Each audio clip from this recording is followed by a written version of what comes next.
I am glad this real life drama isn't mine because what? These are not Reddit stories. These stories were submitted by you guys. And the first one wants to be left anonymous. Am I the a-hole for breaking up with my boyfriend while his father is dying? This involves me, 33 female, and my ex-boyfriend, Taylor, 30 male, and his father, Bill, 75 male. This took place over the span of 4 years and recently ended earlier this year, so it is fresh and juicy. Just the way I like it, like a peach. I'll provide background to help you understand why I ended things under the circumstances that they were. Taylor and I started dating in 2021 after being set up on a blind date. We instantly hit it off and we were your normal happy couple. We moved in together after dating for a year, but it wasn't always a healthy relationship, mainly because of Taylor's father, Bill. First thing you gotta know about Bill, he was a huge a-hole. He was one of those stereotypical grumpy old men who you think of, who always complained about everything. He never understood the modern world around him. He was stuck in his old ways, being strictly old school about things, and never really put forth any effort into becoming a better father or person. For context, Bill and Taylor didn't have the best relationship because Taylor told me when he was a child, his father abused him horribly, both physically and mentally. It got even worse because Taylor's mother divorced Bill because of this, and for a long time, Taylor and his father had an estranged relationship. He openly stated to me multiple times that he hates him and wishes he had a different dad. During the 4 years we were dating, Taylor and Bill would only talk and see each other at holidays and family gatherings, but that was it. Also, Bill never approved of me dating his son because in his old school mind, he viewed me as the type of girl who would date his son because I'm not like any of the previous girls that Taylor had dated. In Bill's words, quote, "The ones who could have been models." Because I work as a social media journalist for a local news outlet, Bill thought it was not a real job because girls like me should stay at home and be a homemaker. Back in our day, women stayed in their lane and knew how to keep us men happy. Hearing those words really set me off, and I threw a glass of water in his face, which wound up on me and Taylor and Bill getting into a huge fight about it, and it ended up with Taylor and I walking out, telling Bill to never talk to us again. FYI, I was doing my best to keep Taylor level-headed and being the support system he needed because no one deserves to be treated like that, let alone by their own father. It definitely took a toll on our relationship, but we loved each other and we were committed to not let anything he said or did come between us. For 2 years, we didn't speak to or hear from Bill after this incident. That was until Taylor got a voicemail from his father where he informed him that he was diagnosed with a rare form of cancer and had roughly a year to live. Bill was living in a nursing home at this time, and out of nowhere, Taylor decided he was going to be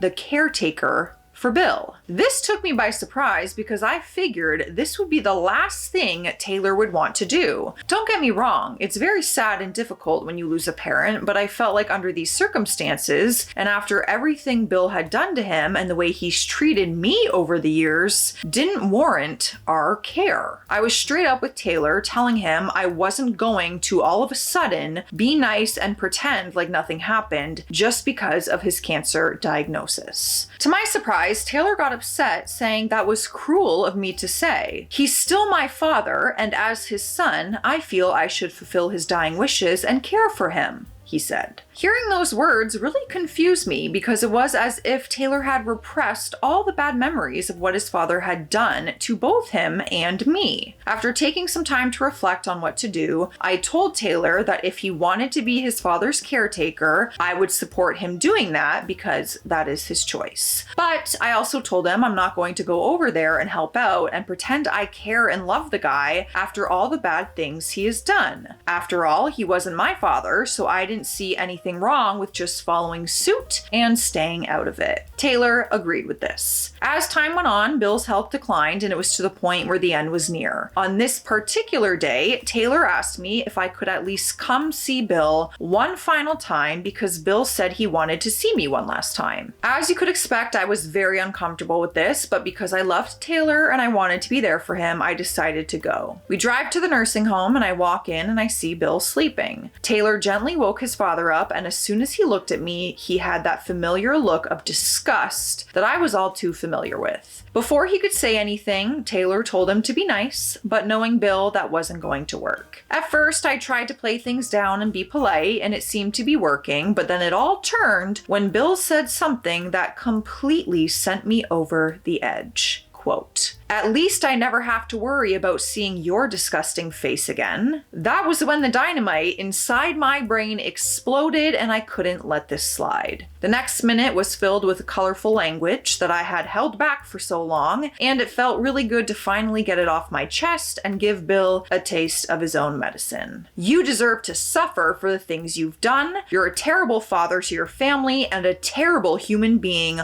all together. You are a piece of shite who has no respect for anyone, and you care about nothing but yourself. It's no wonder your wife divorced you. I hope you burn in hell." For the first time, Bill had a complete look of shock and was completely silent. I looked over at Taylor, and from the look on his face, he looked surprised because of the things I said. I then turned and stormed out of the room. After spending some time in the bathroom to calm down and gather myself, Taylor came to find me and said we needed to talk. We walked outside to his car where we got into it with each other. Taylor said I was being a complete a-hole for the things I said to Bill, but I defended myself, claiming that people like him don't deserve respect and that I meant every word of it. I told Taylor that he should be defending me because I'm his girlfriend and that no one speaks to their women the way Bill has done repeatedly. At that point, I was at my wit's end because I couldn't take it anymore. I ultimately gave Taylor an ultimatum saying that it was either Bill or me. I didn't think this was wrong of me to do, considering all the things I've put up for so long. I had reminded Taylor of all the horrible things his father did to him and pointed out all the times that he openly told me that he hated him. I thought this would get through to him, but to my surprise, it didn't. Taylor told me I was being a huge a-hole and told me he was not going to stop caring for his father. It was very hard for me to hear, but I knew that I had to end things. Believe me, this is not how I envisioned it would be, but I just couldn't take it anymore. Long story short, the next few days, I packed up my things and moved out. I loved Taylor with all of my heart, and I feel guilty about breaking up with him considering the circumstances. But at the same time, I felt like I had the right to do so and what's best for me, and the right thing for me was to leave. People who have cancer don't get to play by different rules. Not in my mind. Am I the a-hole for breaking up with my boyfriend while his father is passing away? I have a lot of questions though. The way I see it from the information you've given is if Taylor decided when he found out the news about his father essentially passing away, if he decided for himself with his father to care for him in his final days and to just put everything aside and just simply because, he's leaving this world, I think that's his choice. That's his decision. That's his relationship with his father, whether you agree with it or not, or whether we feel like he deserved it because he was an a-hole. That's Taylor's decision to make, And I feel like, oh gosh, I don't know. I don't know how I feel. I do, but oh my gosh, how do I feel? Of course, Bill should not be saying the things he is saying, but you saying the things to him, I don't really see the point in that, especially because he's leaving this world. Sure, it made you feel better in that moment, but I don't know. I couldn't do that personally. I would rather have just said, I'm gonna bite my tongue out of respect for my partner whom I love. There's no point in me lashing out and saying all these things to you. What does that do? What do you guys think? Yeah, I got a lot of feelings and we don't got a lot of time. All right. So we're going to read the next story. The next story is coming in from Megan. I got fired from my job as a bartender because I called out the owner for being negligent. This is something out of Kitchen Nightmares that would make Gordon Ramsay lose his mind, so buckle up. Listen, Gordon Ramsay is wild. He makes me laugh, but man, whoo, you guys think I have sass? That man? I, 26 female, worked as a bartender at a local bar in my neighborhood for 4 years, which is surprising considering all the craziness I had to put up with all of those years. The bar was a struggling business, mainly because of its owner, who we will call Tabitha, 54 female. Tabitha was one of those owners who didn't give a lick about making sure the bar was run properly. She was only in it for the money. She wouldn't even show up at the bar hardly ever, and whenever she did, she would always boss us around like she knew better than us. But here's the real kicker. She had no experience in owning a bar.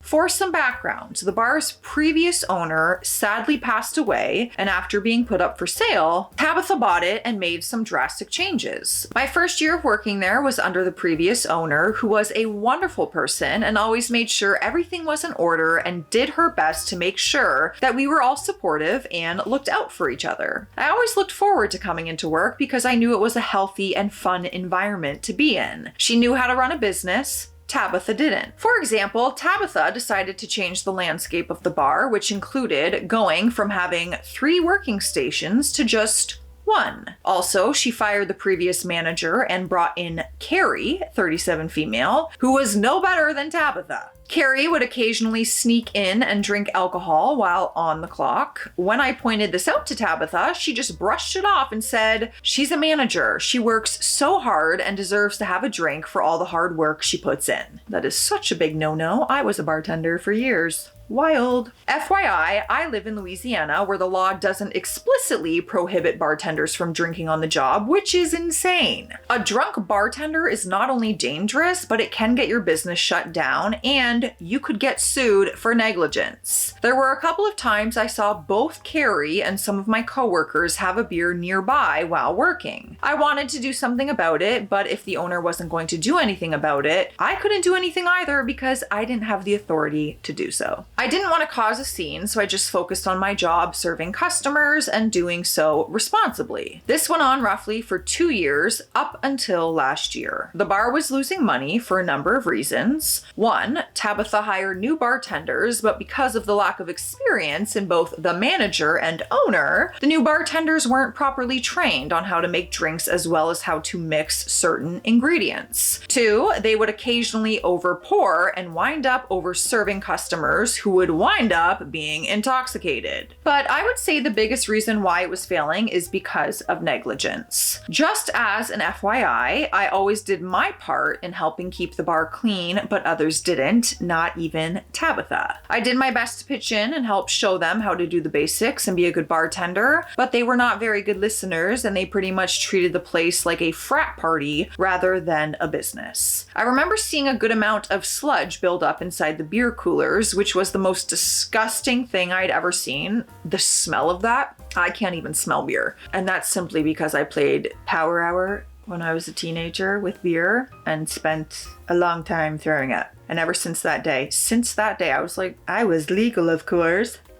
Yeah, I haven't been able to smell beer without physically gagging. So it took over an hour just to clean it. This was all building up to me crashing out, and I finally did when I discovered that some of my tips weren't in my paycheck. This was during closing time when we all got our paychecks. I confronted Tabitha about it and I asked if she knew anything about where my missing tips went. Quote, "I take half of the tips from everyone and they're used for the labor costs, so everyone is paid how I see fit." Yeah, that's not how it works. I was completely appalled at what I just heard. I already had to put up with a ton of craziness, but taking my tips was not going to fly with me. I called everyone over to Tabitha's office and told them what Tabitha was doing, and everyone was shocked and appalled. The next couple minutes involved everyone shouting at each other, and it was definitely loud enough that you could hear it from all the way across the bar. As you could expect, I was getting angrier and angrier while this whole fiasco was taking place. Eventually, I spoke up and I told Tabitha to give us all of our tips back, but she refused. I'm in charge of this place, and at the end of the day, I get to run this business however I want. It's not like you're going broke. That was it for me. That was the last straw. My anger just burst, and I decided to let Tabitha have it. You're the reason this bar is failing. Even Mr. Krabs is a better owner than you. And that says a lot.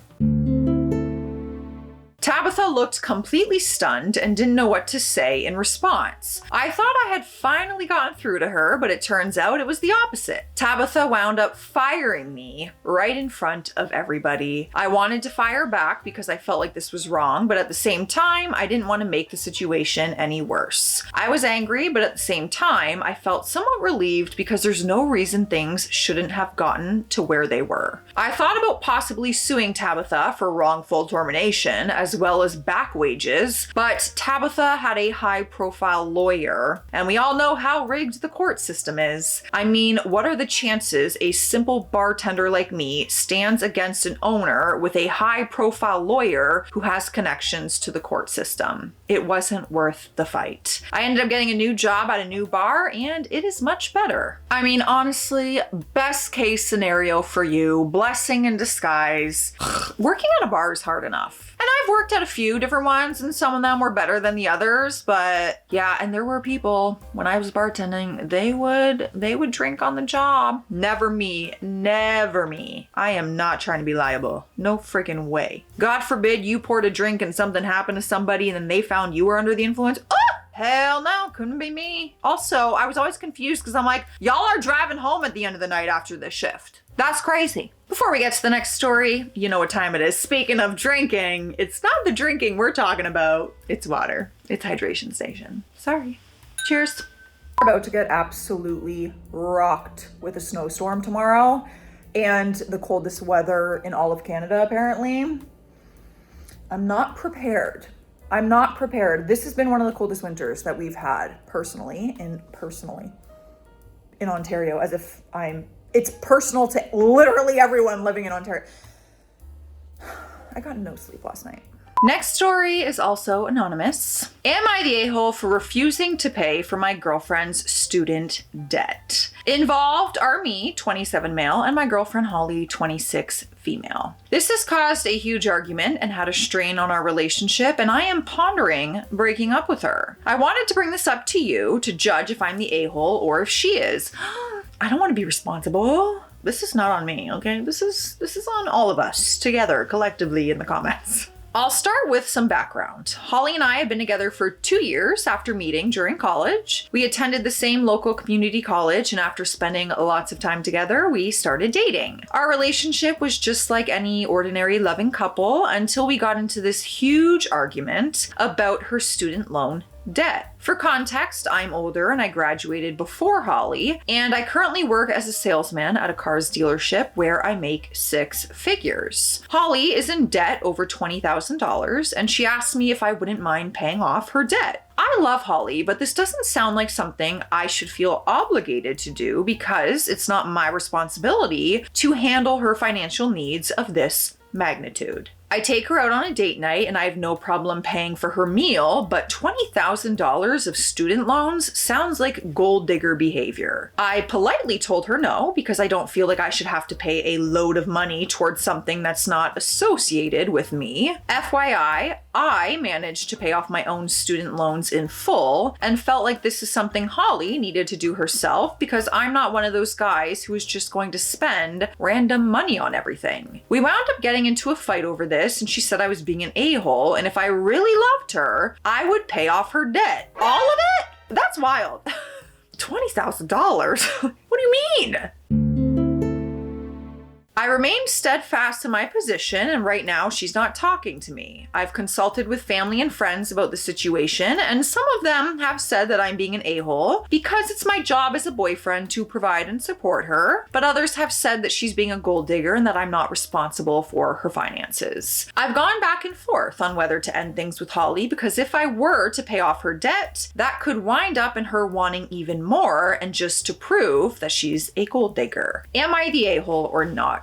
I don't think it makes you an a-hole. I think that you're entitled to give that amount of money away or not. It's your hard-earned money, not hers. I'm just like, I feel like this could have gone so differently though. I feel like it'd be one thing if she came to you and said, could I get some help in paying off the student loan? You know, maybe there's a payment plan and maybe, you know, you pitch in here or there to kind of like, as long as she's actively working in this payment plan as well to pay off her debt, maybe you could help her out with some of it. But like just being like, hey, can I have $20,000? And then getting mad and giving you the silent treatment when you say no? I don't know about that. I feel like it could be a different situation if you guys are planning on being together forever and you guys see yourselves as a partnership. Maybe there's a way though that we could communicate this and chat about it. And you know, there's gotta be some kind of resolution here. What do you guys think about that? It's just like a little, I'm having a red flag go off that she's like, I want $20,000. And when you said, no, I'm not comfortable with that, she's giving you the silent treatment. I don't like that. Next story is also anonymous. I discovered my fiance had a secret affair behind my back and we're 2 weeks away from our wedding. No, 2 weeks. Listen, I'm going alone. I am going alone. I got the dress. It's paid for. I'm going and I'm having a party. Hell, we'll have a divorce party. I don't care. I'm going. I'll start out with some background on how this all came about to help you get the picture. I, 30 female, was supposed to get married to my fiance, whom we'll call Jerry, 33 male. But this whole fiasco has caused a mess in our lives and I'm still trying to process what to do. We have been together for 10 years since meeting in high school and we eventually fell in love after starting out as friends. I really thought Jerry was the one. He came from a good family, always said the right things, and he always made me feel like a princess. We got engaged last year and we had a destination wedding planned in the Dominican Republic in 2 weeks before I discovered he had been cheating on me. And it's in the Dominican. I will absolutely be there by myself. I don't even care. Put me on the beach. Without further ado, let's get into the mess. For context, Jerry worked as a car bar manager, so he was supposedly putting in extra hours in order to have enough vacation time for our wedding and honeymoon, but I caught him cheating on me with one of my bridesmaids. The plot thickens. At this point in time, Jerry and I decided to have a little getaway together with members of the wedding party just to have a night of fun. We stayed at an Airbnb right along the beach in Florida where we live. It was made up of all our mutual friends, so I figured nothing would go wrong, but that wasn't the case. Most of the day consisted of the guys going out with the guys, whereas me and the girls went to go do girly things. After a long day hanging at the beach, I make my way back to the Airbnb and I head up to our room. Once I got to the door, I could hear what sounded like the shower running in the bathroom. I peeked inside to let Jerry know that I was back from the beach. Keep in mind, the shower was right in the middle of the bathroom and you could see it right as you open the door. What I saw next completely took my breath away. I could see through the glass silhouettes of two people inside the shower and they appeared to be doing the deed. For a brief moment, I just stood there stunned because I couldn't believe what I was seeing. It was basically like the shower scene in the James Bond movie where you could tell someone was there, but you didn't know exactly who. From the look of it, I could tell it was Jerry because of his physique, and I noticed he put his hand on the girl's mouth as if to be quiet.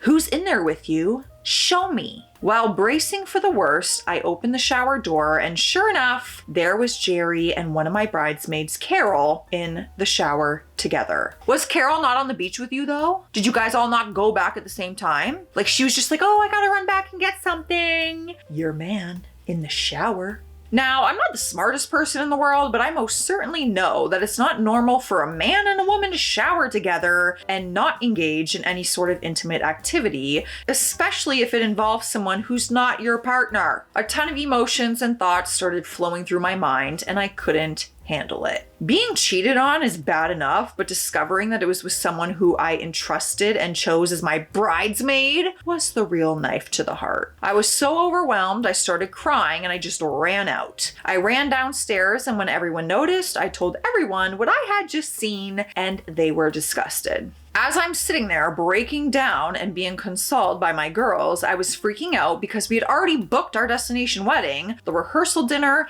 the reservations, our marriage license, etc. I was suffering a panic attack because I felt like I had just lost everything. I put so much time and effort into the special day and it wasn't even going to happen. I couldn't believe it. One of the girls stood up and said, "Don't worry, we'll show Jerry what happens when you mess with our girl." At that moment, I noticed everyone marched upstairs, and from the look of it, I had a feeling as to what was going to transpire. I stayed downstairs while all of this happened, so I can only go on from what I heard. The next couple of minutes consisted of shouting between Jerry and everyone, and I did hear a loud bang noise that sounded like someone hitting the wall. What happened was one of the guys grabbed Jerry and literally threw him into the wall, and it put a huge hole in it. Not just a tiny one. Jerry went several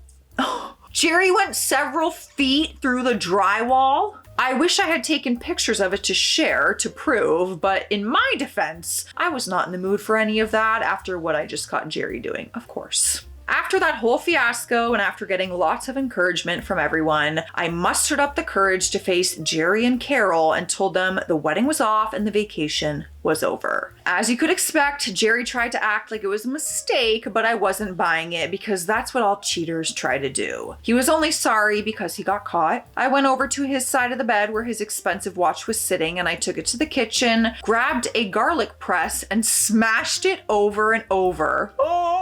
Until the watch was busted and beyond repair, and then I took it out and I threw it into the little pond that was right next to our Airbnb. Yes, Jerry literally ran all the way and jumped into the pond to retrieve his watch, but he couldn't find it because it was so deep, and apparently the density was bad, so he couldn't see underwater. I wound up canceling the vacation early, and after getting away from Jerry and everybody, I broke the news to my family and I asked for help in trying to get my money back that I had spent on the wedding. I reached out to a lawyer and informed her of Jerry's infidelity and how I was looking to get the money back that I had spent on our destination wedding, as well as the amount of the engagement ring. It wasn't really about the money, it was just the fact I wanted to leave this all behind me because I felt like I shouldn't have to spend the money on someone who cheated on me. Cheaters need to be dealt with and they shouldn't get any reward for it. I did indeed get my share of the money back, and I even got rewarded